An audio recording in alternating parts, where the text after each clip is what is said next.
How to steek. Hi everyone, Norman here. Today I want to show you how to add a steek to your knitting. This is a super smart technique you can use to turn a sweater knit in one continuous round into a cardigan, or cut open any other piece of knitted fabric, for example to add pockets. I'm going to show you altogether 3 different methods for different fibers and different use cases. Now I know cutting your knitting, it sounds utterly scary, but if done right, it's actually remarkably easy. So let's dive right into it and show you how to steek.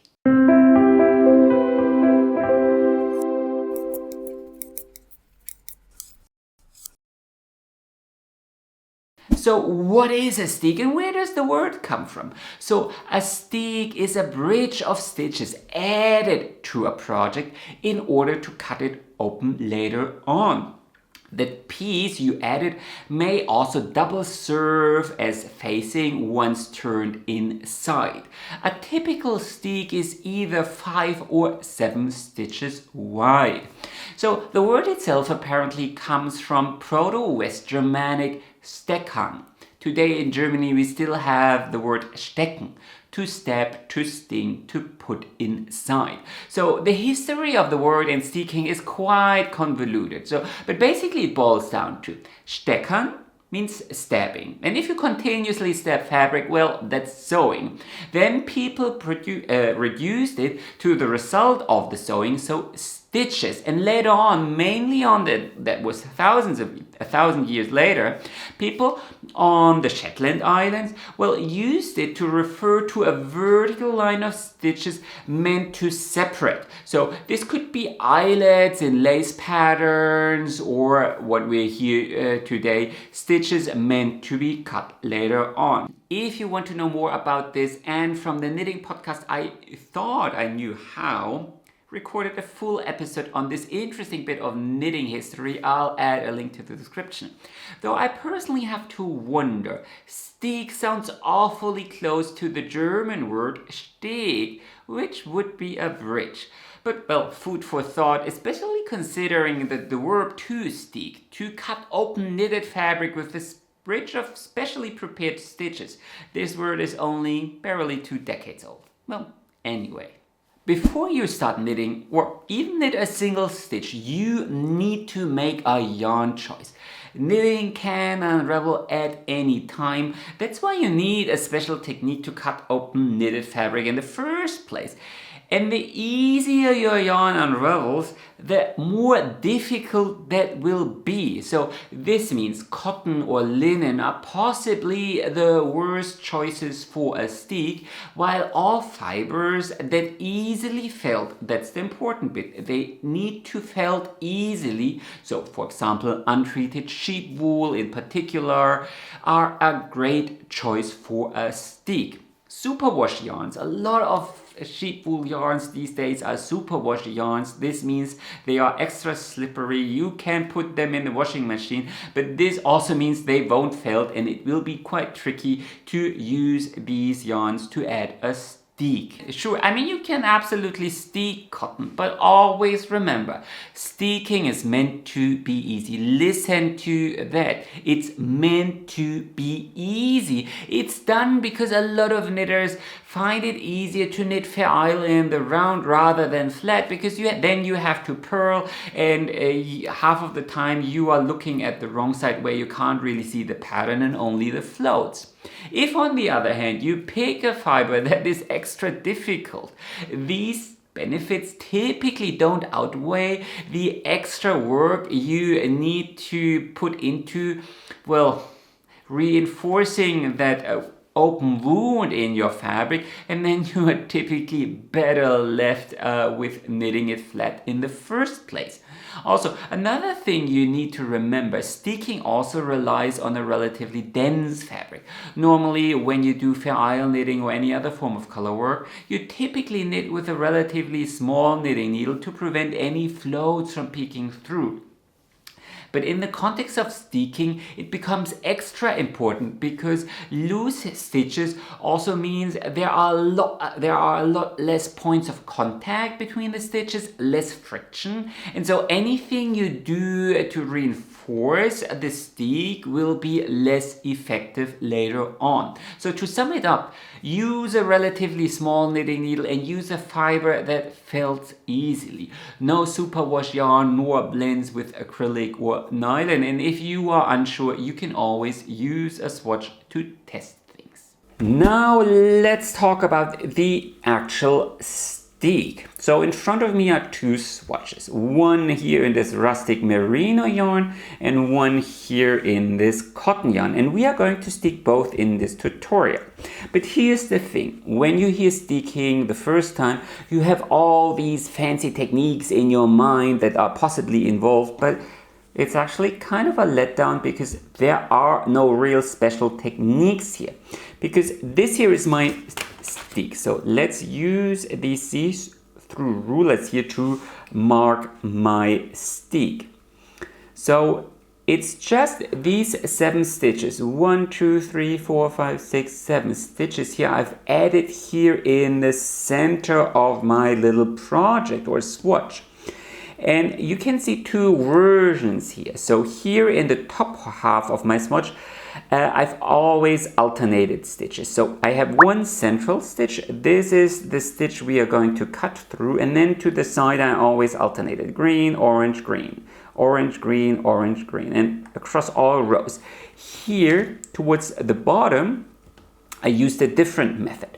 So here I always alternated between the stitches. So in the first row I knitted green, orange, green, central stitch, green, orange, green. And then in the next row I changed things up. Then it's orange, green, orange, central stitch, orange, green, orange. And then I start all over again. Both methods, parallel lines or mixing things up, are entirely valid. We'll look at the differences towards the end of the video once we've cut things open. But again, if you plan to steek a project, all you have to do is add this bridge of stitches, 7 stitches, right where you cut it, and that's it. Just stockinette stitch, that's it. Nothing special here. To illustrate, here for this swatch, loyal subscribers might remember this from my sweater seaming tutorial. I'm gonna steek this as well, and this is just plain stockinette stitch. This basically means I can cut this open wherever. This is especially important if you want to add like pockets or so to a project. You can cut this open wherever. The only thing you need to remember, wherever you want to steek, those 5 or 7 stitches need to be added. Preparing your steek. So depending on your project and the yarn you are using, you have 4 options. First of all, you can do absolutely nothing. Then you can reinforce your steek with a crochet hook. You could sew, or you can needle felt. Let's take a look. The probably best and easiest way to prepare your steek is using a crochet hook and some spare yarn. And in the very first step, you need to mark the very center. Here for this swatch, because it's color work, it's very easy because I actually used my colors to mark this very center here. This is the stitch we are going to cut through later on. If you want to cut open a project in one color, well, maybe your color work only starts a little bit later and the bottom half of your sweater or so is just one color, then I recommend marking the center. So just pick some scrap yarn and a tapestry needle and then find the very stitch where you want to cut open your project. And then, so here see these knit stitches, and in between these knit stitches is a little bar, and you can just loosely follow that line of stitches. So just a very simple stitch here. We are going to remove this later on, so there is really not a lot you can do wrong. The only important bit is that you stay in one column, and you are going to use this as an easy reference to do the rest. Okay, so let's start crocheting. As I just said, we are gonna cut right through the middle of that column of knit stitches. So with our crochet hook, we are going to reinforce the sides, and we are going to crochet a chain of chain stitches, always going through the left leg of that central stitch, and then the right leg of the adjacent stitch. And then we are going to move up or down one row, and then left leg of the center stitch, right leg of the adjacent stitch. Let's do that. Okay, so let's pick up our yarn and the crochet hook. So this is the central stitch of our steek. These are the 3 stitches, steek stitches adjacent to it, and this here is my first pattern stitch. So I am going to start my chain of chain stitches right here on that 4th stitch, and then I'm just pulling the yarn here right through these edge stitches. Now you can start with a slip knot if you prefer to do that. I typically don't, but do whatever suits you best. And then just follow that edge for 4 stitches here. This would be the last stitch until you hit the center. The reason why I'm doing this here is this edge will be somewhat visible later on in this edge here. So I feel it looks a bit nicer if it's all in the same color. Plus you need to weave in this tail anyway. So then you can just turn things around. And as I just said, we need to pull our chain stitches through these 2 stitches.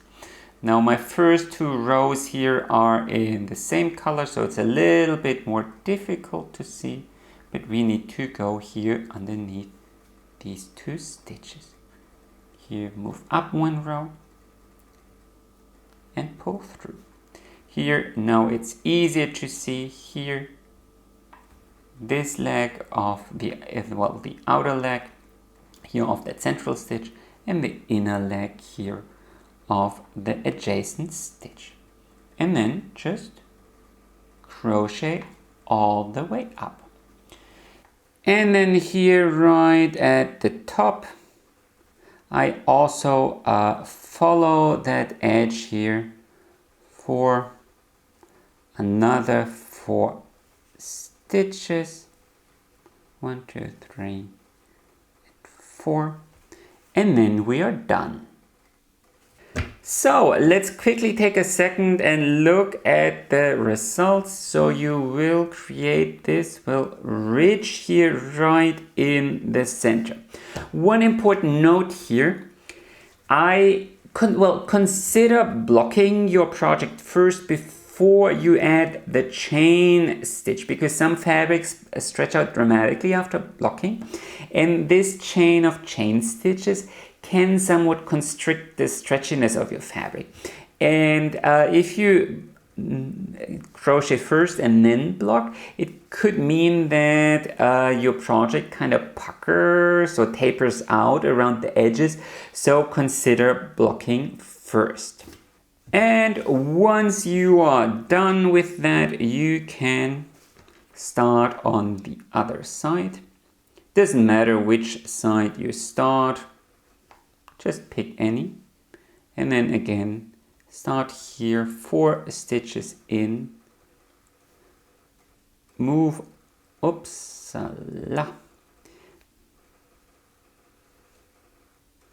crochet towards the center, and then fold your project in half again. Now you should be able to see how that central stitch here is almost split apart. And now we just need to go through the other half. So just like before, do chain stitches and always go through the leg of the adjacent stitch, the outer leg of the adjacent stitch, and then here the right leg of that central steek stitch, and crochet a nice and tidy chain of chain stitches all the way up to the other side. That wasn't all that hard here, so this should be the result. You should have this one big ridge here in the center, and if we zoom in and you can kind of pull this apart, and then you will see these letters here in the middle. That's where we will have to cut through in a bit.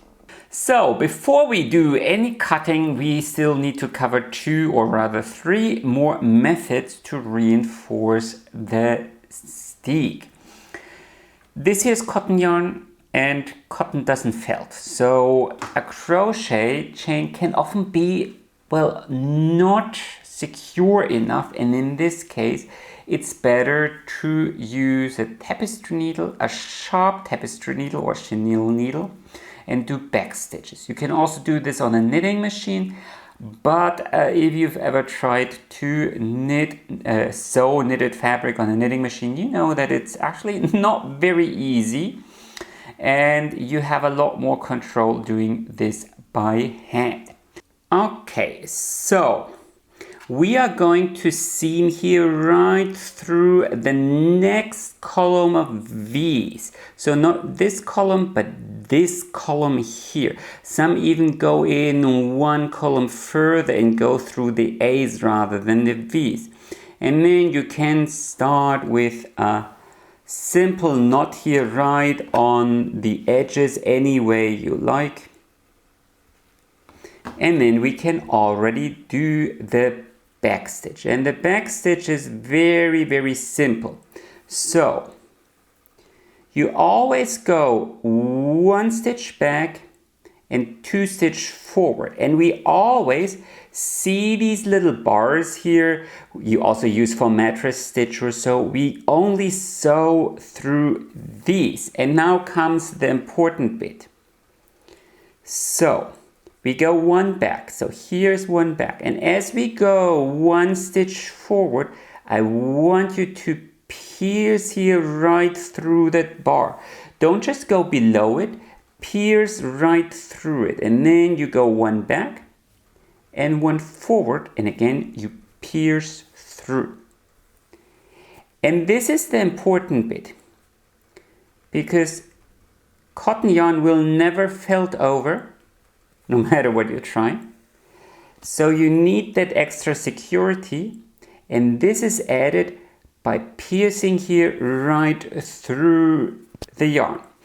Then always check after every 3-4 stitches, check that you didn't accidentally miss a stitch. You should see a nice form of little pearls, little bumps here forming, and then continue. Now, doing this by hand has the added benefit. If you've ever tried to sew knitting with a knitting machine, you probably already know that this can be quite difficult, especially getting the tension right and the transporter. Did I just say knitting machine? I meant a sewing machine, sorry, sewing machine. The transporter always it's such a big problem, and by doing this by hand, I feel it's actually easier. It takes a little bit more time, of course, but you have a better control, and this thing here won't pucker. But again, it's always the same. 1 backward, 2 forward, and after every, 5 or 6 stitches, check that everything is in order. And then move all the way up to the other side. So as I pave my way here towards the top, here's one last thing to consider. So even though this little project here is in cotton yarn, I am seaming with sheep wool.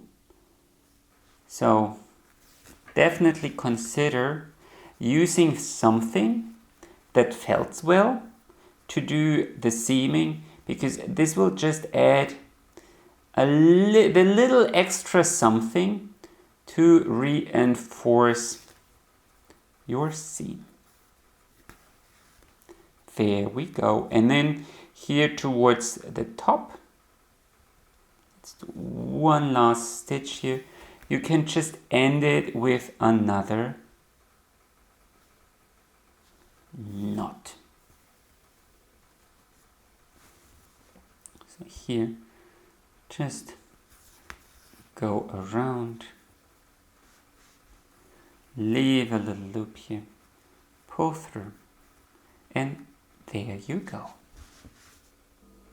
And then once you're satisfied, you obviously need to reinforce the other side as well. So here, this is my central stitch. I leave one column here intact, and then I do my back stitches just like before. I start with a knot and then always one backward, two forward and split, one backward, two forward and split.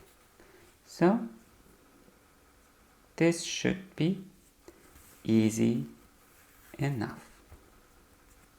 Once you are done, you can already remove here the central stitch because you don't need it anymore, and this bit here should be easily visible.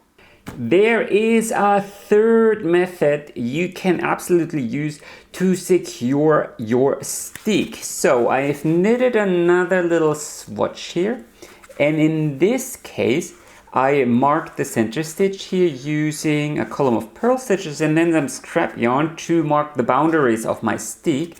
And then I'm just gonna pick up one of these needle felting needles and I'm gonna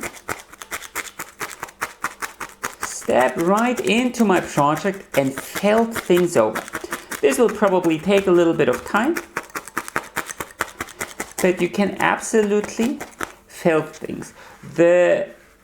This obviously only works on feltable fiber, so don't try this with super wash yarn, but anything that is pure, I don't know, sheep wool or so, camel hair, alpaca typically works as well, maybe not as good, but you can absolutely felt.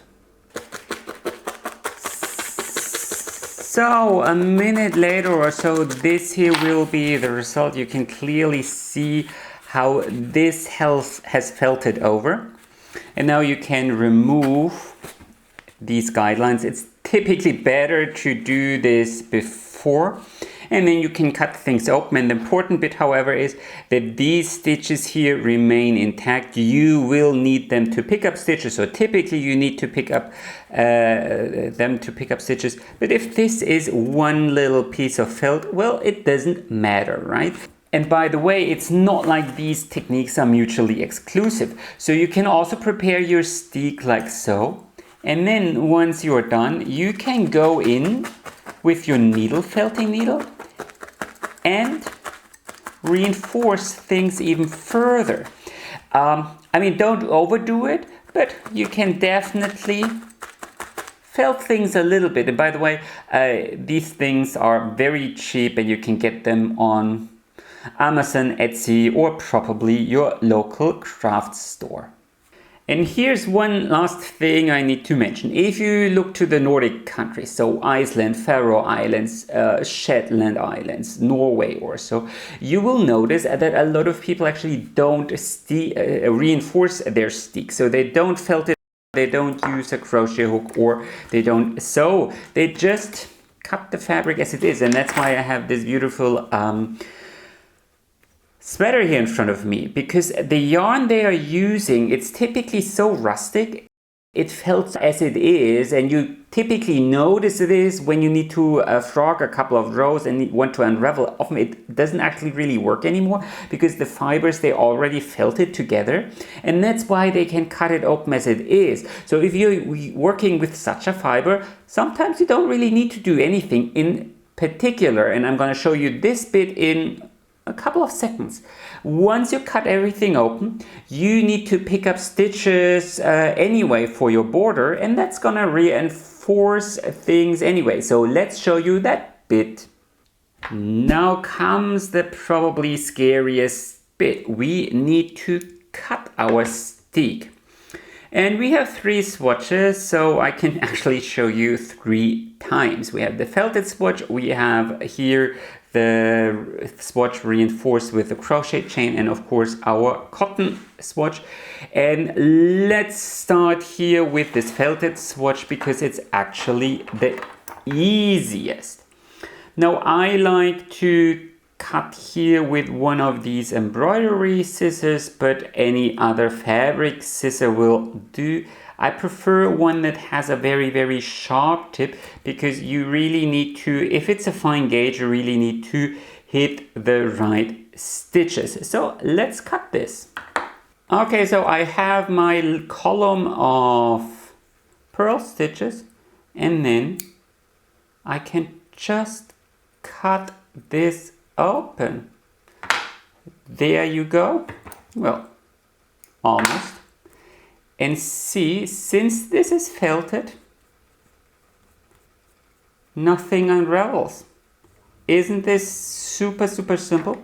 And then you can here, because these stitches are still intact, or mostly intact, you can use that edge here to simply pick up your stitches.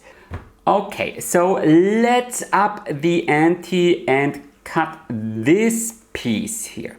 So if you take a close look at your reinforced steek and pull things apart, you can see how there are these little bars here in between. And as I said before, this is where we are gonna place our cut. Now, if you are scared that this is a little bit tight, you can go all the way up and pull things apart here with your fingernails a little bit and widen that gap a little bit so you have more room to cut. Anyway, let's start cutting. Okay, first rule, always do this using good lighting. Use a neck light or something like that. And then always go slowly. There is no need to rush this. So go slowly, and you can cut one stitch at a time. Then you pull the seam apart and then you cut the next stitch. So there is absolutely no need to rush this because you want to cut the ladder in between, but certainly not your crochet chain. And I guess that is the very reason why you typically do this using a nice yarn in a contrasting color. So go slowly and move. You can really, as you see, you can really cut one stitch at a time if you feel, well, this is going too fast for me, I want to be in control. There's absolutely no need to do this in one go.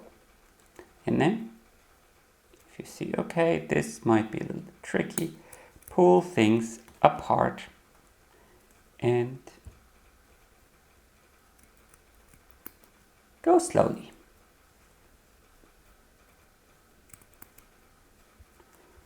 And very, very important, if your scissor, or if you notice that your scissor is a little bit too blunt, then definitely look for one that is a little bit sharper. Nothing is more dangerous than cutting with a blunt tool, because if it's blunt, you're gonna start hacking around, and this is, or potentially, can mess up your whole steek. So go slowly. So there we go. Those are the last stitches here. Here, pay attention that you don't separate the crochet chain. And there we go. This is our final piece, final edge. Now let's take a closer look here at our edge, because there's obviously still a little bit we need to talk about. First of all, this should be reasonably secure. Now don't pull on it with full force, because it will eventually come apart. This hasn't been washed yet, this hasn't been worn yet, and every time you wash it and every time you wear it, this will felt and be even more secure. However, I told you that there are two ways to, create the pattern for the steek. Once here with these parallel vertical lines, or alternating the stitches. And if we turn things to the other side, you can see that actually keeping things parallel here looks quite a bit neater, while when I alternated things, it looks a little bit more sloppy, because obviously you have these stubs here. Eventually these will felt over, but if I just take a look at the edge, keeping the stitches parallel all the way up seems to be quite a little bit neater to me. And there's one last little swatch we need to cut here, this cotton sample, and in this case we also go here right in between those knit stitches and move all the way up. Easy as that. Just follow that central ridge, and you will actually notice this is quite a bit easier, because it's a little bit clearer to see. And then you just cut things open, and there you go. Now with this edge you really need to be careful, because this will unravel. This line of back stitches will secure your fabric. So from here onwards things won't unravel. Everything that is here will unravel. You kept the one stitch in between because you want these edges here, these edges to be long enough so they actually stay put. Because if these stubs here are too short, they're gonna be pulled through your line of back stitches, not what you want. So still be careful, and then you absolutely need to treat this edge. So you can crochet over it, you can pick up stitches here from that line and do a double border or something like that, but don't leave it like that. Okay, so there's one last little bit I need to show you. Of course, you probably want to pick up stitches here from this edge to knit a button band or whatever. And in this case, I propose to do it like this. Normally, you go through the last steek stitches. So this stitch here, and pick up stitches from there. Now, I have a full tutorial on how to pick up stitches. I'll link it to you up in here in case you're interested, because really there are a million different ways to pick up stitches and for a million different use cases. So this is just one of them. And here's a very important bit.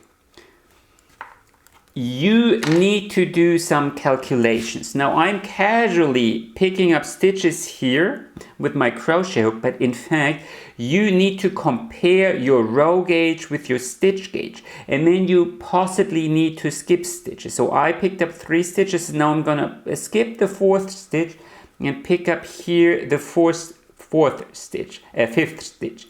So I will always pick up 3 stitches here,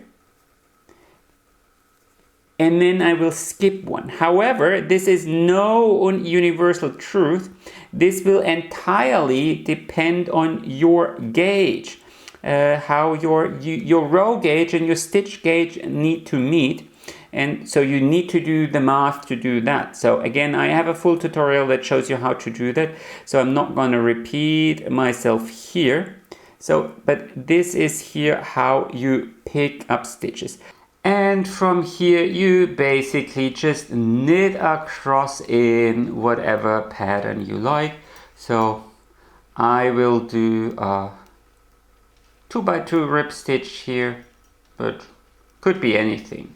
So that part isn't very important. Whatever you prefer. So I knitted a couple of more rows here to finish my button band, and I would like to highlight a couple of things. So first of all, this line here. So I feel if, depending on your color choices, this can create a very, very nice transition towards your button band. But if you alternate between rows, it typically doesn't look as nice.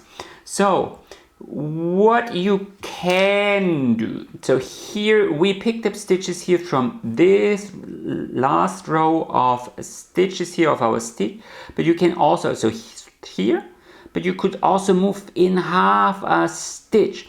So you are no longer picking up here through the V, but rather through the A. And if you go through these stitches, then this line or this half, this is just the right leg of these stitches, will vanish and you won't see it.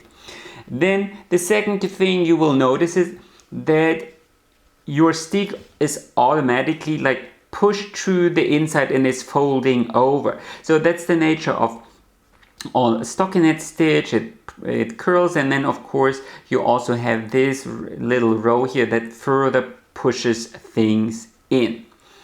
Depending on your fiber, this might not yet be secure, but for some fibers it actually might be. So again, let's focus on the difference between the two kind of steeks. So here I actually don't feel this does look nice, but here this actually looks quite refined and could stay that way. So again, decide for yourself. I just showed you the two versions, and I personally feel that this here actually really looks nicer, is more secure, whatever, and this is, well, I'm not sure. But of course you find this method in a lot of books, so that's why I wanted to show that to you. Now, as you can see, this thing is folding to the inside, but it also creates quite a bit of bulk here. Typically, you might want to secure that with whip stitches here to the back of your fabric. Some people also line their button bands with fabric here on the inside. And then this will create a lot of bulk. So in the beginning I said you can do a steek that is 5 stitches or 7 stitches wide. You could even go as low as 3, depending on your preferences, your fiber, whatever. And the less wide your steek is, the less bulk you add here to this section. Of course, and of course, I also said the thinner your yarn for the crochet line, the less bulk you add on top of that. Of course, this might still unravel. If I was to pull on these loops, I could actually unravel it. So the more fabric you have, the more there is to felt, the more is, well, kind of well, like a safety valve, the longer that strand will be and the less likely it will unravel further. So that's definitely something you can consider. And another thing, if you know that your fiber actually unravels easily, you can actually insert that row of chain stitches one row in.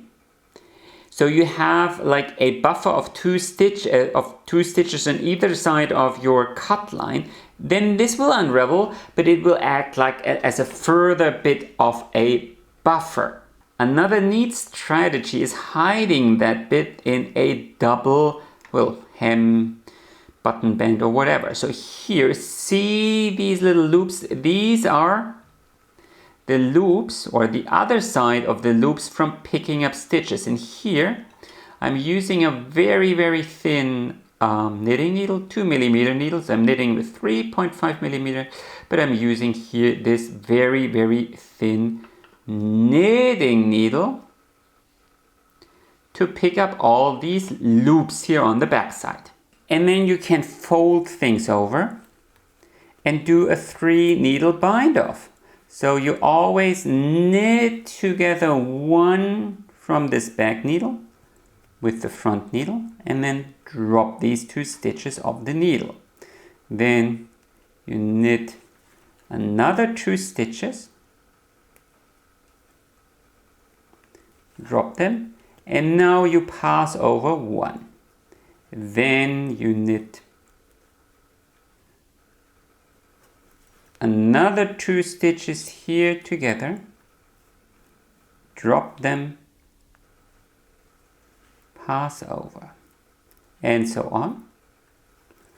Now I'm not going to continue here, but this is the kind of result you can expect. So you end up with a rather nice transition here. Of course, you do notice that you are adding some serious bulk here. So, well, for the right kind of pattern, it probably is kind of nice, but for most patterns, this is actually probably a little bit too thick. So, what you can do is, so here I use the very, very same yarn.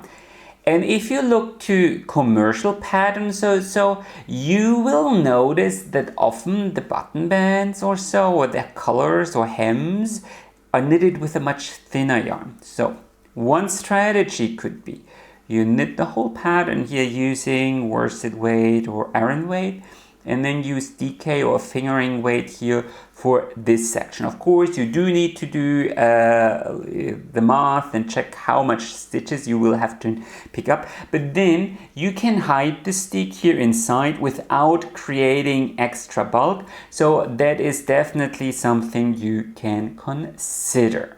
I would also like to highlight these bits here. So right now, this doesn't really look nice because it's, well, past the point where I picked up stitches. However, you can easily, I mean, this is just a crochet chain. So just unravel that to the point where you need it. Now be careful, don't unravel it past that point here, but you can easily unravel that. Now normally you don't need to do that. Normally you don't need to do that because when you pick up stitches for a button band or so, you typically also pick up stitches here from this edge as well, because you want to go all the way around and want to have like a really nice well-rounded edge. And then only this bit here sticks out, and then I feel this framing here actually looks nice. If you don't want that for whatever reason, then start your crochet chain right here. For this edge here that we've did with the back stitches, you absolutely need to do something, because as you can see, these ends will unravel. I mean, just to this bit here, but it's gonna be not especially pretty. Now you could pick up stitches here through these V's here, just the way I've shown you, and then create this kind of double button band or whatever. And it's gonna be very pretty, and especially considering here you didn't add any crochet chains or so it's not gonna be as bulky. So even for a lot of woolen fabrics or so, this could be a very, very nice choice. But you can also, and I also specifically want you to think in terms of crochet, and you can also crochet very, very nice edges. Now I'm doing just single crochets, but you could also do double, treble, whatever. You will notice, okay, this looks pretty, but you will notice this is actually curling. That's again because your gauge will be different. Crochet on top of that won't be as stretchy. So you actually would have to skip certain stitches as well here if you do the crochet edge, or you need to go down a hook size or something like that. That is, of course, again, nothing I can tell you, That's something you need to test out and try out on a swatch. But crochet edges can also look very, very fun, especially if you don't actually need like a button band or something like that. Then a crochet edge can actually be a very, very nice choice. But as I just said, I mean, you can totally also pick up stitches here from this side. So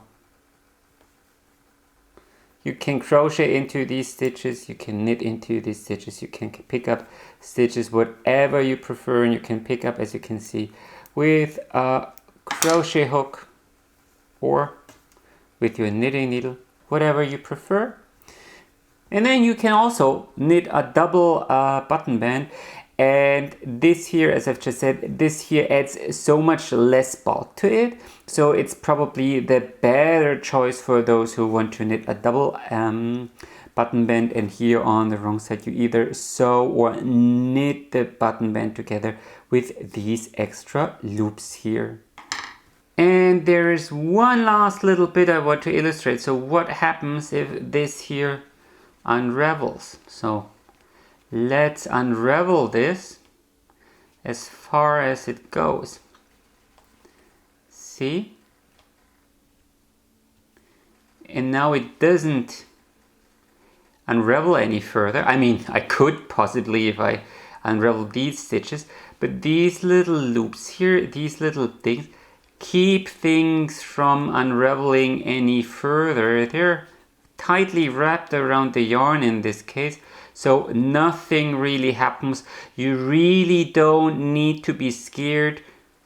And these ends here, well, they don't look pretty, but they're perfectly secured, and then you need to hide them any which way. Anyway, that's how to steek, or how to add a steek to your knitting. I hope well, that's my primary hope. I hope now you are less scared of the whole technique, because so many knitters are mortally afraid of cutting their knitting, and you really shouldn't be. It's a bit like weaving in ends. In the beginning you always feel the need to do knots, and later on you realize if you don't do knots it's actually more secure. Now I know adding the steek, cutting your knitting, that's only the first step. Then you need to finish your pockets, then you need to add the button bands and so on. But that's a whole different topic. So I hope I was able to give you a first glimpse of the possibilities, but again, this is a whole different topic and a whole different video. But please comment below with your questions, or which kind of topic you would like to see here on this channel.